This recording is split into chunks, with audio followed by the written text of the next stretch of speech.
Hey dudes and dudettes, Mr. Theorist here and welcome to Gaming Conspiracy. Maybe a one-off, maybe a new series, I'm not quite sure yet. This one, as you get by the title, is a theory about Pokemon Go. Now, it's not a theory about the rare candies being crushed up Pokemon. It's kind of included, but it's an overall theory that Willow is hiding a big secret about Pokemon Go. It's not a nice one either. So, to start with, the way my theory would have to work is if we accept that Pokemon Go is based at the end of the entire timeline universe of Pokemon. Way after Sapphire, Ruby, Leaf Green, Fire Red, all of them. Way later. And what happened is all Pokemon have disappeared, have been wiped out.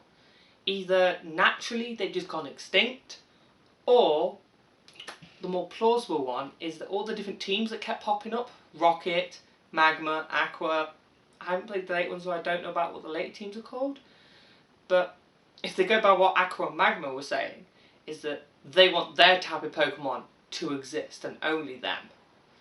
And that ideology creates an all-out war between these teams and the Pokemon, which end up wiping out the entire Pokemon race. But, if this is true, then how come in Pokemon Go there are Pokemon? Well, that's because Willow has learnt how to clone Pokemon, and that every Pokemon you find in the game is a clone. Now, we see a few things to back up this theory. One, Pokemon usually have up to about 4 moves in their moveset. Pokemon Go, we only have 2. Your basic and your super powerful.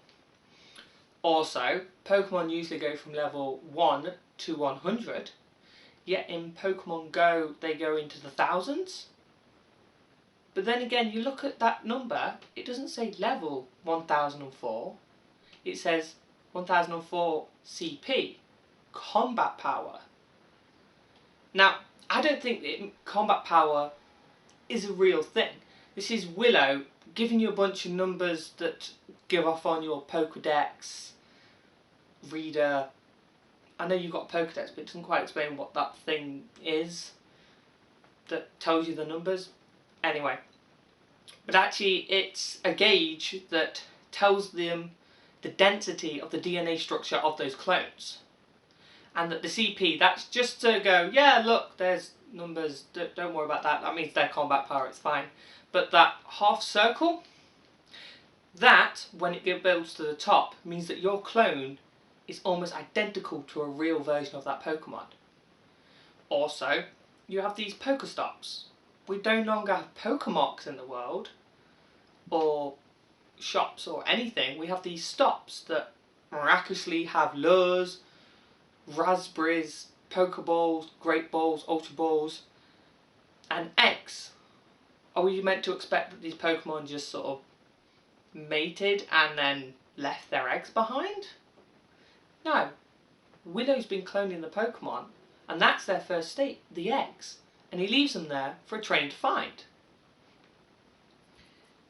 Now, it's kind of like, well, really, that's going to be where you're coming from? Well, if you think about it, what type of Pokemon do we not get in the game? We don't get legendaries, and we don't get Ditto. Now, there is fan theory that Ditto is a failed attempt at cloning Mew. But even if you don't want to accept that, what is Ditto? Ditto is a Pokemon that can change its DNA structure to fit that of any Pokemon. Kind of going to be hard to clone something that's DNA structure constantly changes. Or, an even darker idea to the theory, is that the reason we don't find any Dittos is because Willow has all of them, and they're kind of used to create these cloned Pokemon. And legendaries, well, there is only meant to be one of every legendary. Is Willow meant to have found the one body of that legendary, or are they still just out there? Now the candies, you feed one candy to a Pokemon, and along with Stardust, they level up. Their gauge fills up some more. In my theory, their DNA hardens and becomes close to the real thing. But then if you feed it too many, if they have an evolutionary state, it causes them to evolve. But you don't use stardust. Now you could take it on that the stardust is actually like a component used to stop the Pokemon from evolving, because maybe Willow only wants to keep them in their basic forms. And when you transfer a Pokemon, in exchange he gives you one candy. Now the theory is that maybe those candies are crushed up Pokemon, which they very much could be.